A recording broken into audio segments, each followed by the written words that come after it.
Anggota Satres Narkoba Polres Klungkung kembali banjir tangkapan. Kali ini ada 12 pelaku penyalahgunaan narkoba yang ditangkap dalam operasi Antik Agung 2024 yang digelar selama 16 hari, yakni dari tanggal 31 Mei hingga 15 Juni.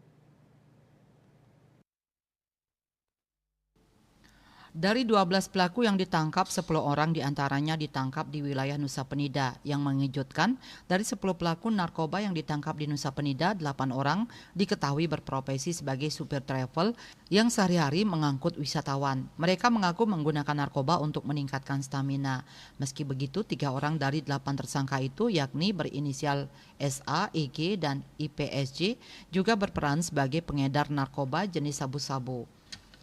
Kapolres Klungkung AKBP Umar Kamis 20 Juni 2024 mengungkapkan ada 12 tersangka narkoba yang ditangkap dalam operasi Antik Agung yang digelar selama 16 hari dengan total barang bukti 16 paket sabu berat 2,88 gram bruto dan 2 pipet kaca berisi sabu dengan total berat 2,26 gram bruto.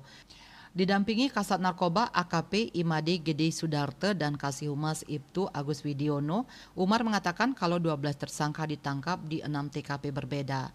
Pengungkapan diawali dengan menangkap SA dan EK di sebuah rumah kos di Jalan Batu Mulapan, Desa Batu Nunggul, Nusa Penida, Jumat 31 Mei 2024 sekitar pukul 00.30 WITA. Saat itu petugas yang melakukan penggeledahan menemukan 4 paket sabu-sabu masing-masing dengan berat 0,19 gram bruto. Dan Pos melaporkan.